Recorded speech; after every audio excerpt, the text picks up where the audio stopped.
And everyone listening and watching us right now, maybe this question isn't what's the next big step, or maybe what's the next big solution. Maybe it is how you can become a part of making it happen. So let's keep this conversation going. If you found this very valuable for the today's episode, give your love and support to our lovely Dusya, and follows the sustainability side and the Spotify, Apple Podcasts, and YouTube, and share this episode with someone who you care about the future of the green energy, the clean energy, and of course, who loves the sustainability part. Sing it loud, let's unite on the sustainability side. Feel the love day and night. Let's turn the tides, make a change today. Together we define our sustainable way. With every step we take, we rise and glow on the sustainability side. Let the give us flow. Continuing with the thorium, I have a more question. Do you believe thorium-based system could become a realistic part of a clean energy mix within the next decade, or you could say in the future? How this works?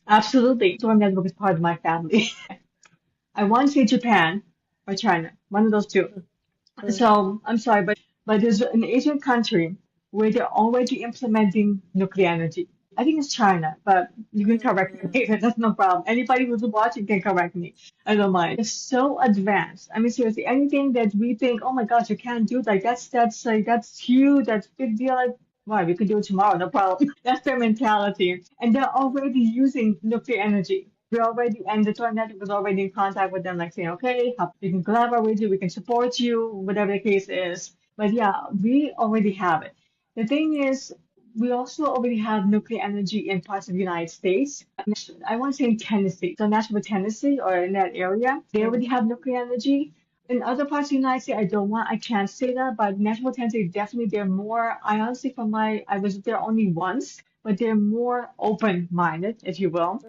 mm, mm, mm, mm.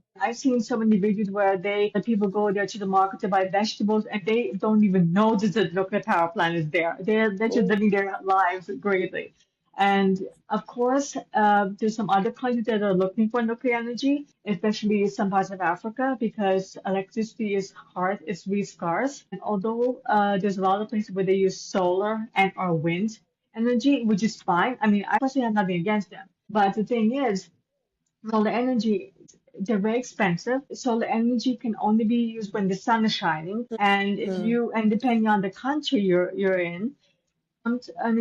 mm,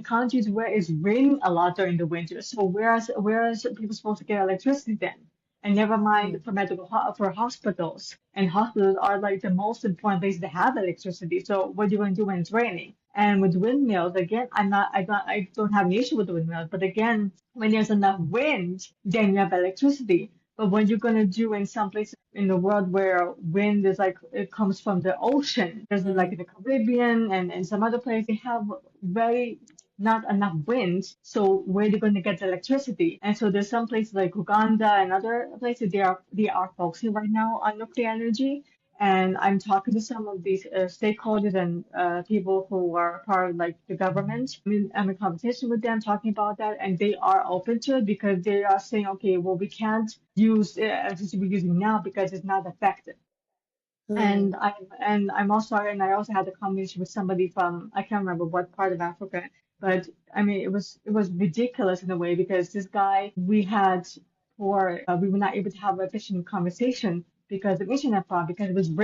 mm, mm, mm.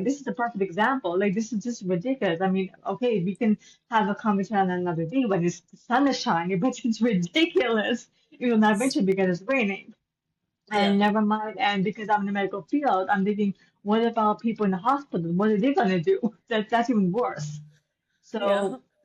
yeah,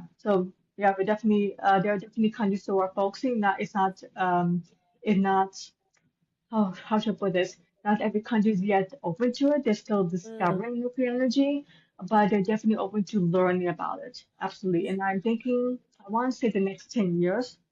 okay.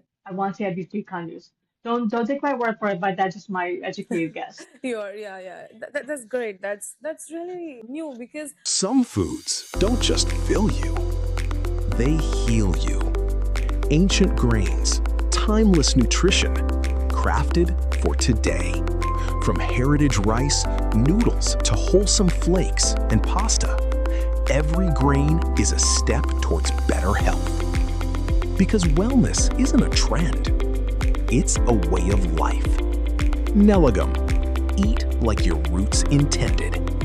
it's a good thing that people are exploring, but it's also a not so good thing where people are still having a myth about it, so it is Yeah. still needs to be changed. I cannot get over with this story. Pardon me. As I mentioned, a lot of people fear this clean energy. Maybe we don't know the side effects, but it might be there is a mind still there. And again, the people, when it comes to nuclear energy, the word gives you chills, right? Mm-hmm. Lot Yeah. of people, majority of the people, even countries, as you have mentioned, are not having a positive impact with the word. So Yes. how should we rethink the public conversation around the word?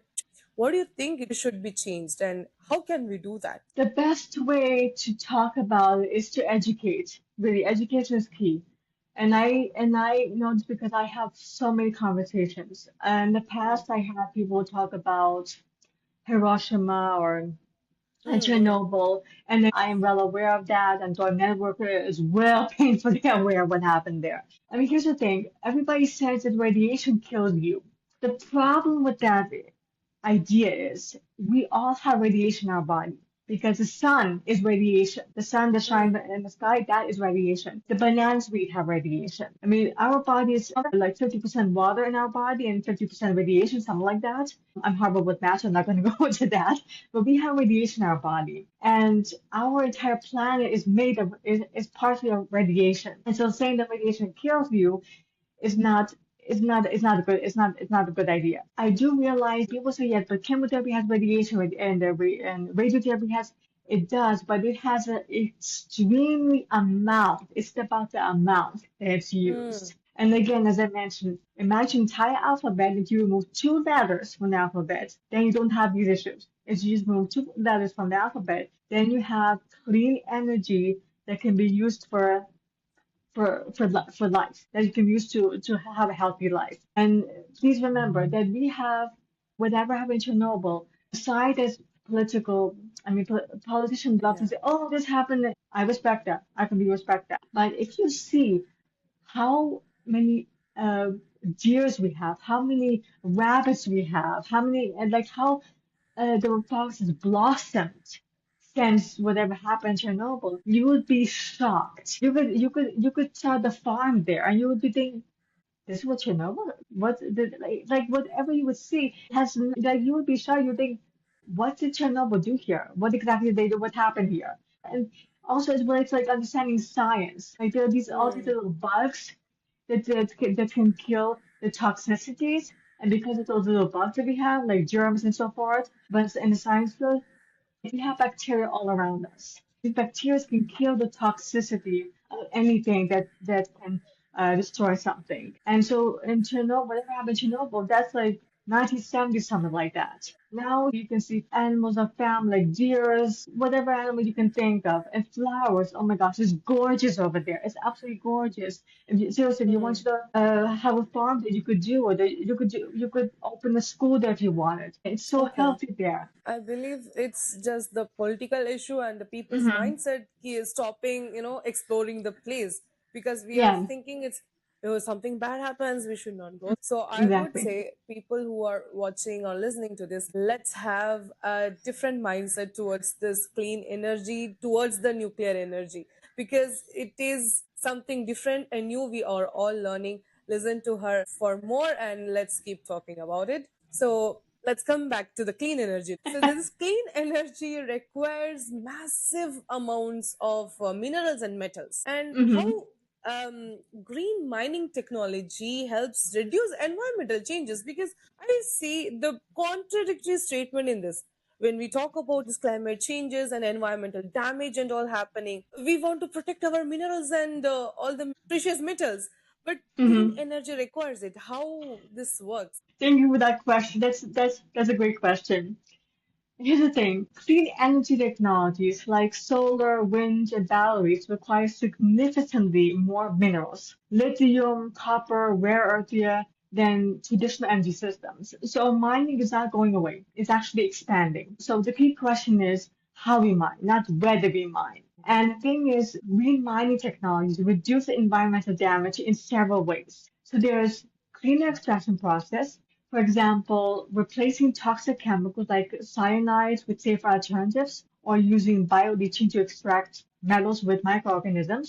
Also, there's energy efficient operations, electrifying mining equipment, and integrating renewable energy into mining sites to reduce carbon emissions. Also, there's water and waste management, recycling water, reducing reelings, and improving storage safety to prevent environmental disasters, as well as advanced processing technologies. I can do Yeah, you can keep well, going, man. there's clear advanced technologies like innovation, like I hate using that word. I more better with the acronym like UHCP, but actually it is ultra high temperature processing, such as what IPRI.Tech is. So IPRI, so International Plasma Research Institute, they use that technology, Mm, which they're working with that, and that they can extract more efficiently from lower grade ores, even waste materials. And also there's circular economy approaches, recovering metals from mine waste, industrial byproducts, and recycling streams to reduce the need for new extraction. And also, ultimately, green mining about shifting from a high impact extractive model to a precision, efficiency driven model that can minimize waste, reduce emissions, and align with environmental standards. wow. Another eye-opening session. Keep on opening eyes. You don't have that much eyes. But yeah, it is needed to be known. Like as you have mentioned earlier, education, awareness is very much important because what you are giving right now to us is awareness. Maybe in future people are watching or going through these articles and what the conversation we had is like, oh yeah, this have been decided and talked decades ago. We are just seeing it now. Somebody Mhm. has to start it. It's very crucial to do that, and I'm so glad that we are having this conversation right now. I'm more invested in your work, so continue our conversation with your work with plasma assisted mineral processing. Can you Mhm. explain how this technology could transform mining into a sourced industries and how it works? Okay, so there's three different ways that I like to talk about it. Okay. I try to make this as simple as possible. I don't like going too technical when if I can help it. Yeah, But yeah. the thing is here with ePre.tech, the way the minerals processing what we do is it can be used for everything. It can be used for gold mining as well as industrial. Okay, it can be used for improvement of medical devices, for medical research improvements. And you can find precious metals that can be used for any purpose that I'm not really good with metals, but I know that whatever metals that are used, like you can make so many things with minerals and so many Mm, precious mm, metals that can be used. And there's a lot of mining owners. When they are mining, they also have gold that they are extracting. But the thing is, when they do it, they are concerned is that the minerals they break into pieces, and so you can't find the minerals, or they can't find what is needed in these minerals. And never mind that these minerals also have fission energy, which can be used for electricity. So you have so many opportunities with these minerals. And so what we do is, as I mentioned, we have this ultra high temperature technology, which I prefer to call UHCP because it's so much easier to remember. It's like we have partnership with laboratories that have these special machines. I'm gonna say it this way. I use a chocolate chip cookie analogy.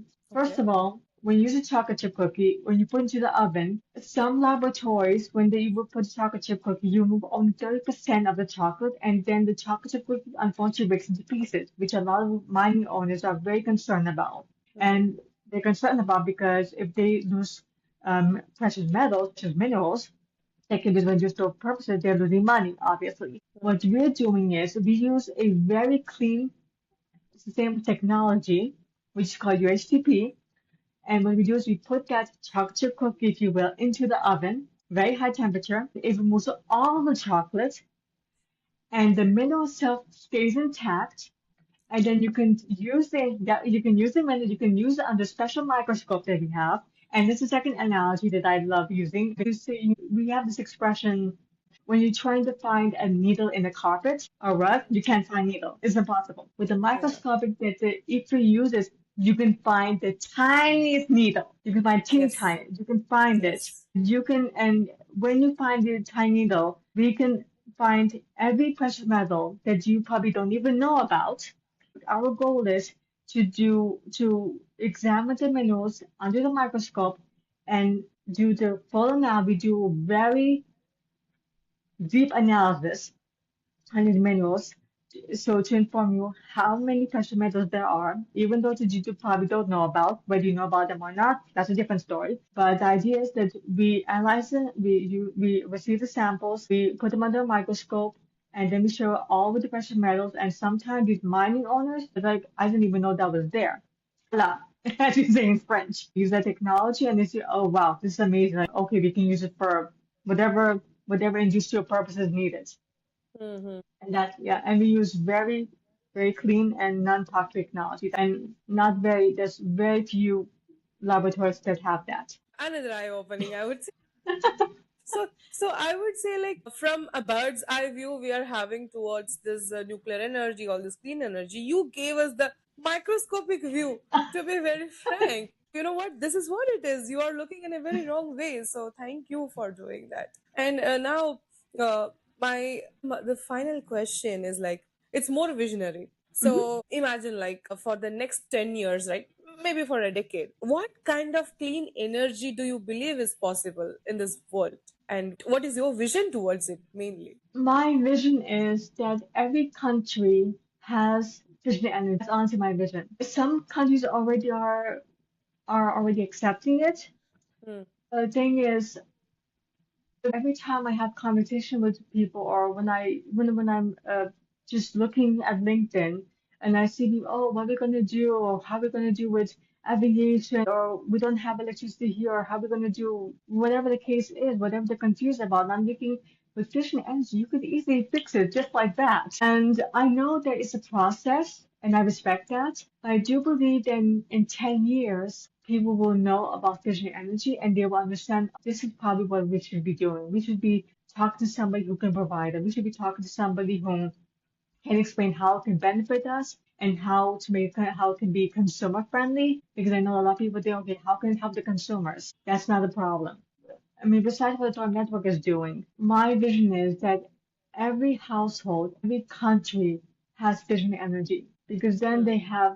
they don't have to worry about what's going to happen. I mean, besides, I focus on hospitals because people like whether it's surgery or children being born, electricity, if there's a power outage, a disaster happens. I don't care how minimal the disaster is, but healthcare is for me personally crucial. And Hmm. everybody, no matter what country you are, no matter what your financial status is, you deserve the best healthcare possible.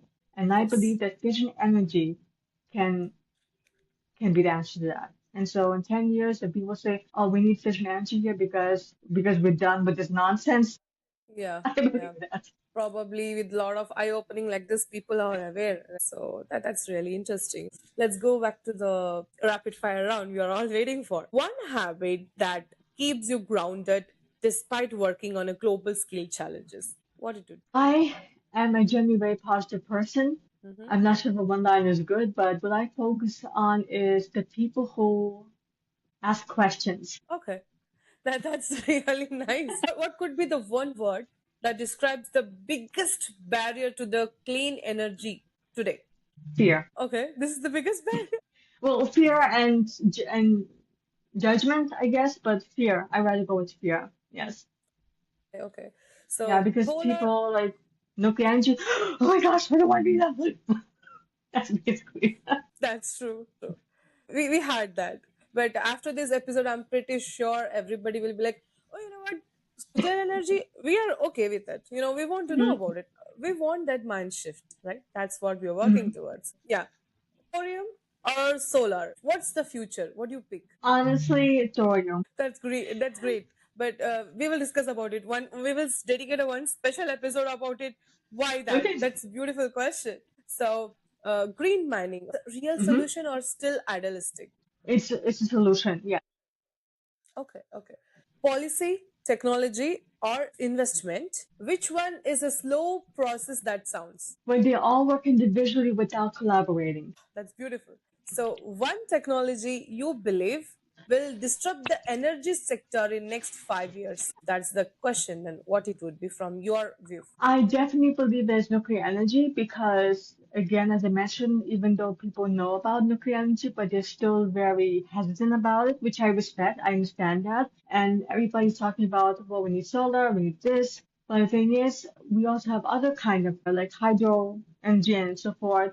But the thing is, nuclear energy, from my point of view, is very disruptive because it's such so different. I mean, although it's not although this technology, nuclear energy has been around since 1960 approximately, because it was discovered by Alvin Weinberg, who was working with John F. Kennedy. But the thing is, that technology has been around before any of us ever existed. Alvin Weinberg is the one who kind of realized, wow, we can use this. I mean, never mind Marie Curie and others who discovered radium, but Alvin Weinberg is the one who's in 1960 approximately who said, this is huge. And unfortunately, Kennedy died and all the other people. But I honestly think that nuclear energy is the most disruptive because people still think, oh no, we're not going to use it. Like, how are we going to implement that and blah, blah, blah. But yeah, I personally think it's the most disruptive because people are still so thinking, well, I have hydro, I have geothermal energy, I have solar energy, they still think, although it's a problem, but they still think about it. And then if you have a technology that can eradicate all your problems just like that, people are like in shock mode. They're like, they don't know what to think. It's Yeah. like you're going to it's like you get amazing news and you don't know if you should laugh or cry. So I look at it. That's really nice. Your vision is always different. You are a visionary, I could say that. So, one country or a place that inspires you the most when it comes to sustainability. I don't want to say one country. I want to say the entire continent of Africa, honestly. Every part of Africa is really inspiration because of all the experience I have. I mean, I've never been to any part of Africa or any of those countries, but when I speak to the people there and when I hear their stories, I'm thinking, yeah, people should That's be able to have a reasonable life. if you are not working with the clean energy or anything related to the innovation, what would you be doing right now? What is your stream? Well, as I mentioned, my personal focus is medical isotopes from thorium to I mean, they're already experimental and they're already used by Bayer and they're using already some of the ideas that I'm writing about in my papers. But yeah, that would be my focus. That'd be I mean, I am focused on that. I'm taking a slight break from it, but that's be my focus. But honestly, anything. Well, I mean, I was part of the American Red Cross, and I plan to continue with the Red Cross with its National Red Cross Red Crescent when I'm permanently in Europe. That's my plan because I cannot imagine helping people. Sorry, I cannot imagine not helping people. And so I just want to be again part of that Red Cross Crescent. And even if I'm not part of the Thorium Network, which I cannot imagine not to be because they're helping people from my point of view. But yeah, I'm definitely going to focus on fission energy and how it can be used for medical purposes. Absolutely. So, what does success means to you personally, not professionally? What does it mean? Oh my goodness. Personally, that's the most complicated question that anybody can ask me. But if you put it in a very light way, in a single word or in a single line. If I can, I think success is to me traveling around the world. I love combining vacation with business trips, honestly. And last June I was in France for 2 weeks. It was a business trip, and so I was able to talk about vision. I was able to collaborate with different women who are kind of considered like sisters. And I enjoyed and just being in a different country. I mean, although France is dear to my heart because of my family from years ago, for me, when I'm happy when I'm able to travel to different countries without worrying about, I mean, the most I ever want to worry about traveling is, am I going to miss my flight? That's the most thing I want to worry about. But I'm happy if I'm able to travel to another country and do lectures or whatever the case may be. That's when I'm happy, definitely. That's a beautiful set of questions you answered, so I won't keep you long. Last but not least, my final question to you is like one moment in your journey that changed how you see the world, how the journey towards this sustainability happened, and how you see the world. What would be the moment? The moment that changed my view, I honestly have to say, I have to say my life improved for the best when I joined the Thorium Network. Because when I was studying in the United States, I would constantly, I mean, I do understand hearing, oh, we can't do this, federal regulation, yada, yada, yada. But I always felt restricted. And there was always somebody saying, why are you doing this? What's your deal? Like, what's your goal with this? Why are you doing that? But when I joined the Ethereum network and when I spoke to the president, he did not even look at me like I had two heads. He was just saying, what do you want to do? And after I joined and meeting the team members and I talked to people around the world, I realized that being, how should I put this? Me following my heart there's nothing wrong with it. And everything that I do, I follow my heart.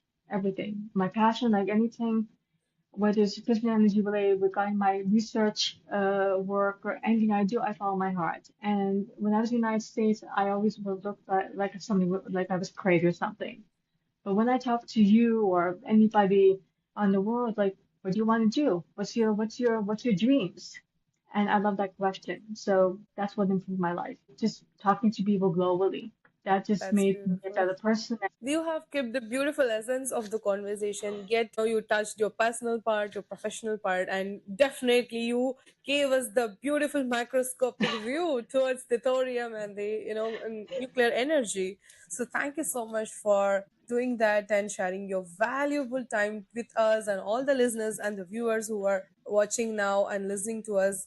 Definitely, I'm pretty sure they would have changed the perspective of the nuclear energy to the clean energy. Thanks to you, you helped us. So I wish you please keep doing that. Please keep educating. Please keep that awareness going on so that we end of the day your vision come true after 5 years or 10 years. Everybody knows it's a clean energy. It's a good energy. If you could be the voice, I'll be more happier. And best Thank you very wishes for much. that. The best wishes from the sustainability side to you. So thank you so much for joining here with us. I want people to know whatever's being thrown at you, follow what you believe to be true. Do that. Follow what you believe to be true. That's beautiful. So that's the end of today. And As we wrap today's episode, it is clear for us now to see the needle perspective rather than a global, bird's eye view for the future of the clean energy. And if you are someone working on innovation, climate tech, and an impactful ideas, this platform is for you. The Sustainability Side is more than a podcast, it's a platform where people, the thinkers, the doers, and the change makers can get together and share their views, ideas, and about it. It is the platform for professionals, people who are into the green businesses, volunteers, students, and as well as the academicians. Here you can grow together with your fellow members. You can be a part of a big change, or you can be on the episode.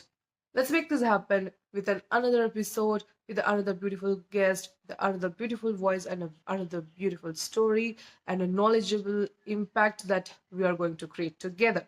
So, so this is the sustainability side where ideas meet action and our conversation create an impact. So if you want to be a part of it, feel free to join us. As I always say, sustainability is not mine, it's ours.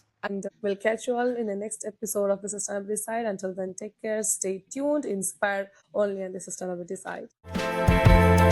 Feel the joy, let's unite on the sustainability side. Making waves, shining light.